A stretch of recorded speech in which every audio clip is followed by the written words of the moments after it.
नमस्कार, मैं स्वस्ति। आप देख रहे हैं साक्षात न्यूज़।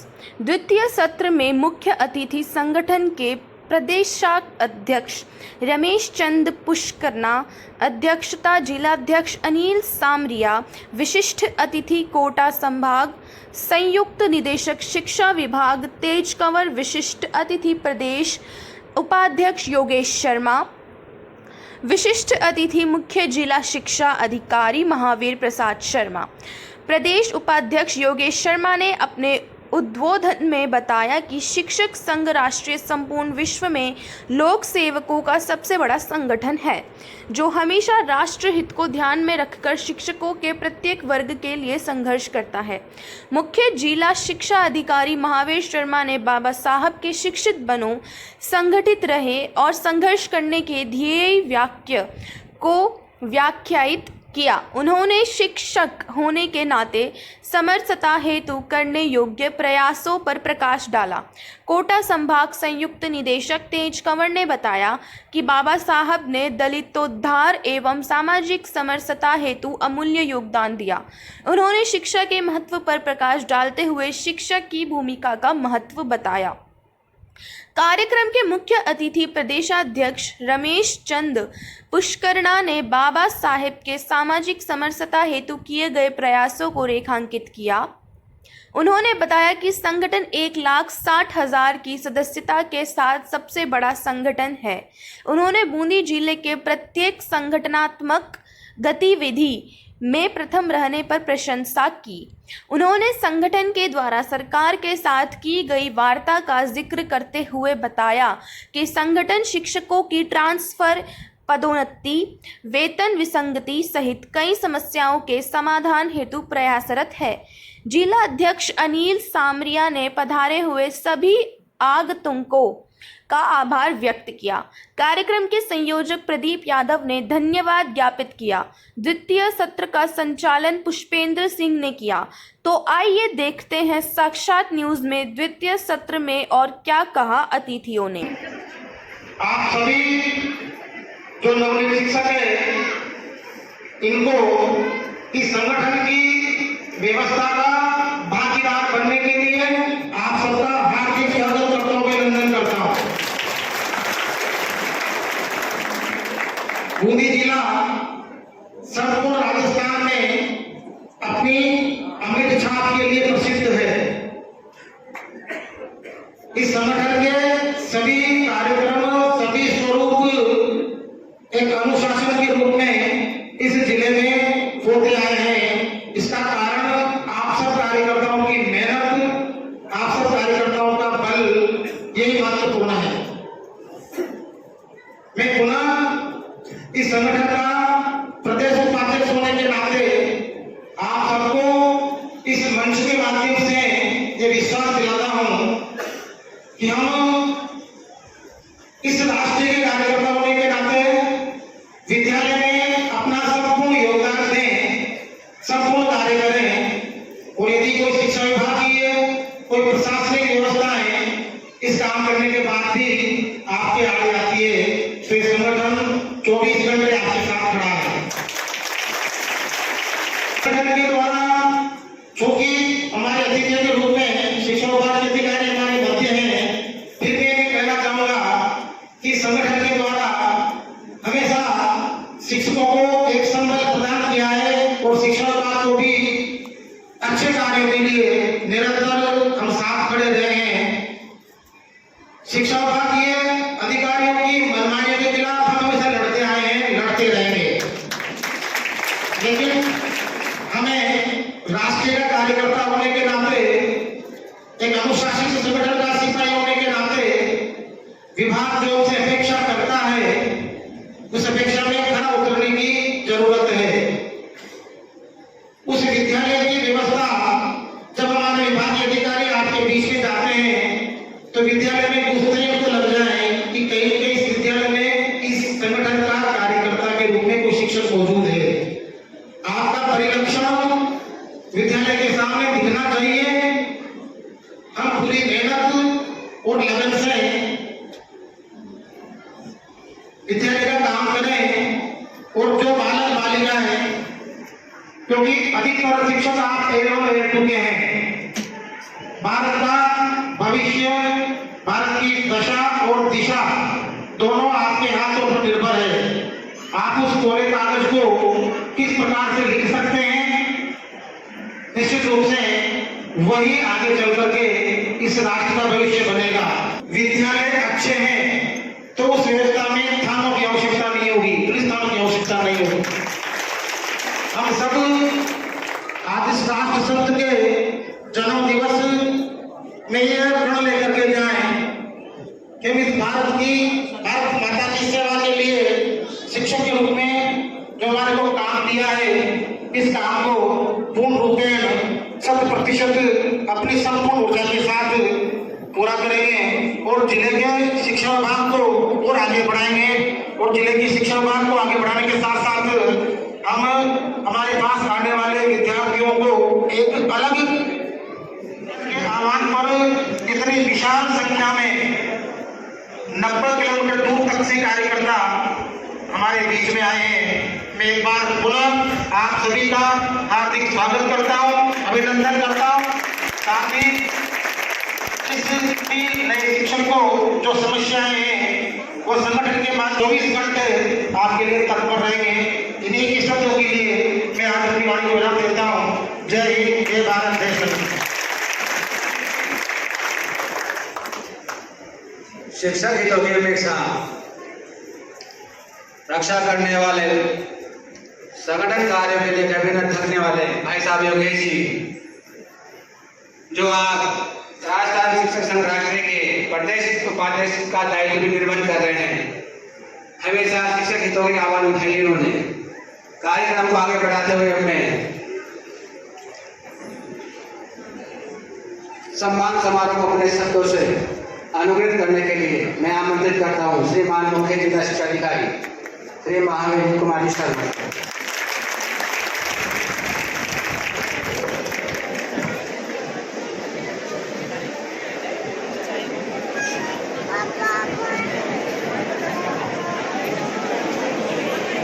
बच्चों के साथ रहते मौका मिलता है इस साइड में बैठने का, हम वैसा ही व्यवहार करने लगे। एक बार सब अपने लिए जोरदार ताली बजाएं, अपने लिए बजा रहे हैं। सिंह हमारे संभाग के मुखिया आदरणीय सर प्रदेश महोदय अध्यक्ष जी, शिक्षक संघ राष्ट्रीय के राष्ट्रीय उपाध्यक्ष भाई योगेश जी,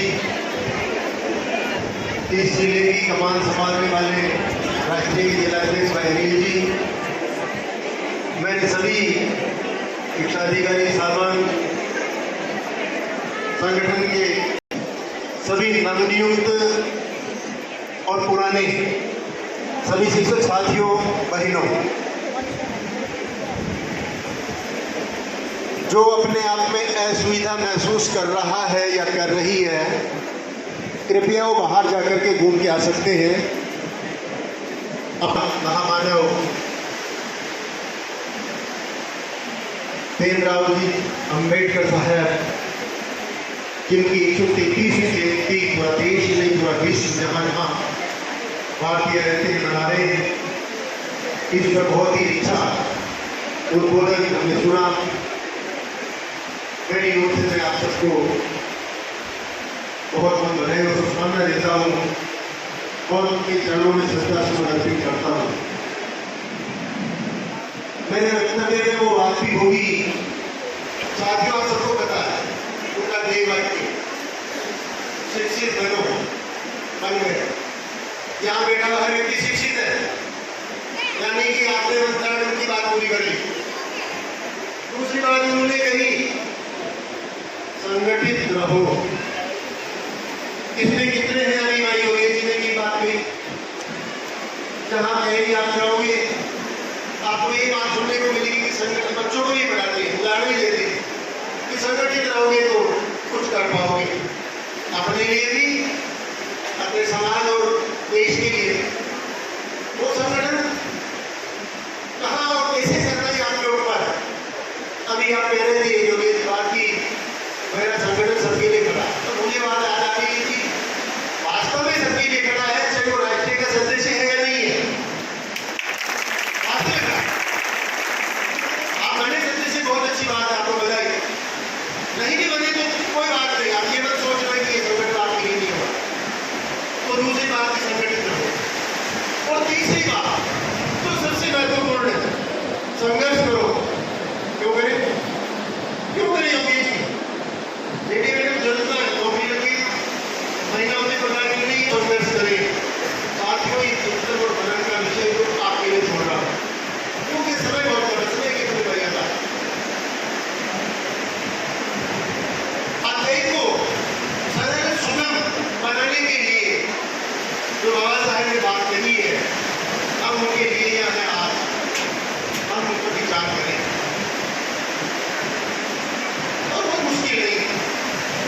समरसता की बात हुई। मैं आज मेरी इच्छा है कि 2-3 दिन में किसी से क्या जो 1891 में जब वो पैदा हुए थे, जो समय था, क्या आज भी वही समय है? इस समय को आप कितने कालखंडों में विभाजित कर सकते हैं? बाबा साहेब के पहले का, बाबा साहेब के बाद का, 20वीं सदी का, 21वीं सदी का, और प्रबुद्ध जन है। आप सामने वाले की बात का सम्मान कर सकते हैं? क्या आप सामने वाले का आदर्श अपना सकते हैं? क्या सामने वाले की क्या आइडियोलॉजी है उससे सहमत हो सकते हैं? क्या आप बिना विवाद किए, बिना पूर्वाग्रह के किसी बात सुन सकते हैं? मुझे लगेगा आपके सारे उत्तर नो होंगे। मैं क्यों उसकी बात सुनूं? उन्होंने क्यों कहा? मैं ऐसा, मेरा ऐसा है, मेरा दर्शन ऐसा है, मेरा धर्म ऐसा है, मेरा सिद्धांत ऐसा है, मेरा संगठन ऐसा है, मेरी जाति ऐसी है, आदि आदि आदि। तो मेरा निवेदन रहेगा आप सबसे, समाज में, शासन में, कार्यालय में, विद्यालय में, परिवार में, गांव में, सब जगह अगर आपको समरसता कायम करनी है तो मेरे अपने अनुभव से मैं 2-3 छोटे-छोटे सूत्र देना चाहता हूं। अगर आप अपना लें तो मैं नहीं सोचता कि वहां समरसता कतई में पड़ेगी। सबसे पहले जो व्यक्ति आपके सामने है, किसी पूर्वाग्रह के पूरी सुने, बिना किसी पूर्वाग्रह के पूरी सुने, धारणा बनाए, अपने आप में पूरे हृदय को खाली रखते हुए सुने, और ये खालीपन असली जादू पैदा करेगा। आप किसी भी समस्या को हल करना चाहते हैं, हो सकती है, आप सहमति प्रकट करें, उन बातों पर सहमति दिखाएं, उनके विचारों का सम्मान करें। जरूरी नहीं आप उनकी बात माने, मानना और सम्मान करना, माने जरूरी नहीं आप माने, लेकिन सम्मान। अभी आप कहीं जाते हैं, हम जाते हैं कहीं बैठने गए हो, कोई किसी चीज काम में लेता है, नहीं लेता, हम क्या करते हैं? हाथ जोड़ लेते हैं, ये है सम्मान करना। तो केवल ऐसे पेट की बात करने से कुछ होगा नहीं। तो आप समरसता में क्या कर सकते हैं? विद्यालय की समरसता में, क्यों मैं बात विद्यालय की इसलिए कर रहा हूं कि बहुत छोटी-छोटी बातों पर इतने बड़े साहस को मुझे पता नहीं, लेकिन माफी मांगने में जो साहस होता है उससे बड़ा कोई साहस ही नहीं होता। अगर आपने गलती की, और एक बात को बड़ी कह रहा हूं मैं, और समाप्त भी करूंगा तो बड़ा हो जाएगा। हमारा समाज कहता है, इस बात पर झगड़ा होता है कि मेरी गलती नहीं है, चाहे घर हो, परिवार हो, समाज हो, विद्यालय हो। मेरे कहने से आप जीवन में इस चीज को उठा लो, हाँ यार गलती मेरी, हाँ यार गलती मेरी है। चाहे घर हो, चाहे परिवार हो, चाहे समाज हो, चाहे विद्यालय हो, चाहे कार्यालय हो, चाहे आपकी नहीं है, क्योंकि गलती करने वाला तो जानता है कि गलती किसकी है, लेकिन आप स्वीकार कर दें, हाँ गलती मेरी है। इसको कहते हैं गैरतमंद भाव लाना। ये बड़ी ऊंची स्थिति होती है, आना मुश्किल है, लेकिन जिस दिन आ जाएगी आपका घर स्वर्ग हो जाएगा।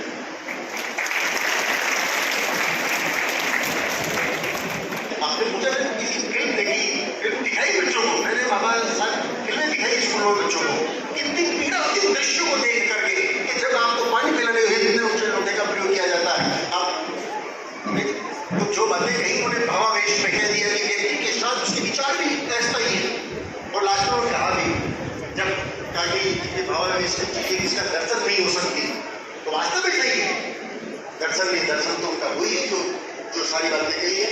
आज के दिन मैं शिक्षक राष्ट्रीय की इस प्रोग्राम में आ सका और आप सबसे मेरी बात कह सका, उसके लिए मैं यहाँ की पूरी कार्यकारिणी, विशेषकर अध्यक्ष जी और योगेश जी का, जो कि प्रांतीय उपाध्यक्ष जी का, मैं आभारी हूँ, आपको धन्यवाद दूंगा कि आपने एक तरह से यूं कहो कि छोटे भाई का पूरा हक निभाते हुए उन्होंने पूरा पैसे डाला मेरे ऊपर बड़े भाई के लिए, और मैं अब आया, आपने मेरी बात ध्यान से सुनी, बहुत बहुत धन्यवाद।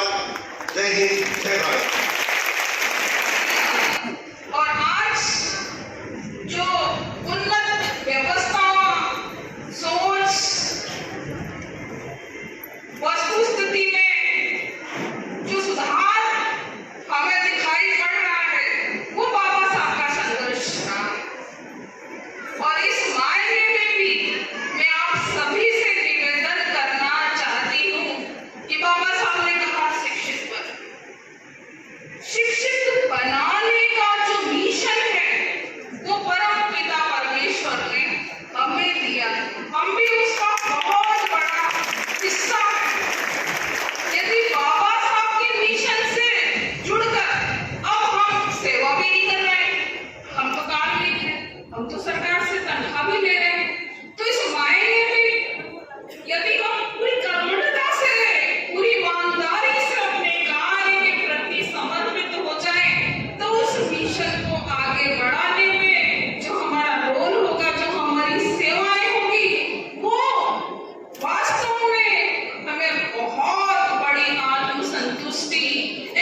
जो संगठन राजस्थान शिक्षक संघ राष्ट्रीय के घटक बने हैं, मैं आप सबको बधाई देता हूं कि राजस्थान में 1,60,000 सदस्य लेकर के हम राजस्थान में पहले नंबर पर हैं और भारत में भी हम पहले नंबर पर राजस्थान का संगठन है। और इस वर्ष माननीय जयदेव जी पाठक की जन्म शताब्दी है, 100 वर्ष पूरे किए हैं और 100 वर्ष पूरे होने के उपलक्ष्य में इस वर्ष हम 2.5 लाख सदस्य लेकर के पूरे भारत में पहले नंबर पर होंगे, ऐसी आपकी अपेक्षा है। और संगठन क्या काम करता है, क्या नहीं करता है, वो सब आपके समक्ष है। और आज जिस दिवस को चुना है, मैं एक आपको बधाई और देता हूं कि राजस्थान में इस बार हमने महिला समूह की बैठकों का आयोजन किया था और भारत में सबसे बड़ी महिला समूह की बैठक बूंदी जिले की रही। इसके लिए भी आपको हार्दिक आभार व्यक्त करता हूं कि आपने इस बूंदी जिले में, अभी मैं कुछ कार्यकर्ताओं से चर्चा कर रहा था कि बूंदी जिले का जो संगठन है, उस बूंदी जिले में हमारे योगेश जी, अनिल जी, मुकेश जी और ये महेश जी, सारी टीम जो लगी हुई है, सारी टीम 45 वर्ष से कम उम्र की है और युवा साथियों में जोश और जुनून है।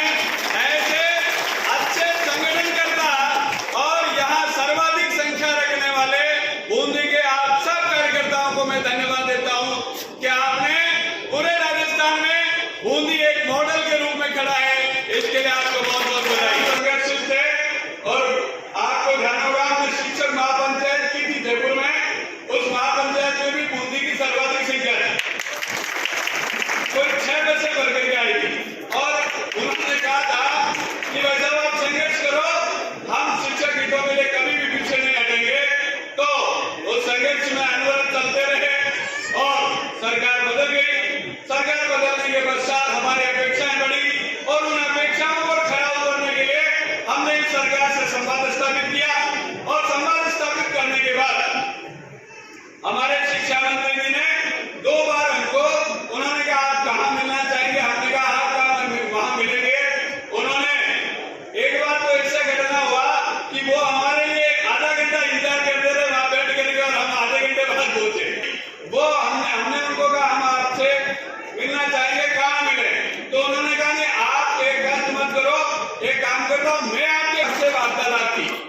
तो आज एक अच्छे शिक्षा मंत्री राजस्थान को मिले हैं, हो सकता है हमारी कई सारी बातें उन्होंने सुनने के बाद जो निष्कर्ष निकला है उनमें कुछ बातें मैं आपको बताऊंगा, क्योंकि हमारा 42 सूत्री मांग पत्र था और 42 सूत्री मांग पत्र में अभी हमने केवल 22 सूत्र तक ही पहुंच पाए, बाकी बात होनी पाई। 2.25 घंटे में कितनी बात हो सकती है। तो शुरुआत मैंने ही की और पहला मैंने उनको कहा आपकी सरकार बनी है, हमारी अपेक्षा है सबसे पहले हमारे कार्यकर्ता ये अपेक्षा करते हैं हमारे कार्यकर्ता को जो प्रताड़ित किया, चाहे जो दूर बैठा है गांव से, ऐसे कार्यकर्ताओं को सबसे पहले उनको घर भेजो। तो घर भेजने के लिए हमने निवेदन किया है। उन्होंने कहा ट्रांसफर अभी हमने देखा ट्रांसफर नहीं करेंगे, लेकिन लोकसभा चुनाव के बाद हम ट्रांसफर करेंगे, यह उन्होंने कहा, आश्वासन दिया।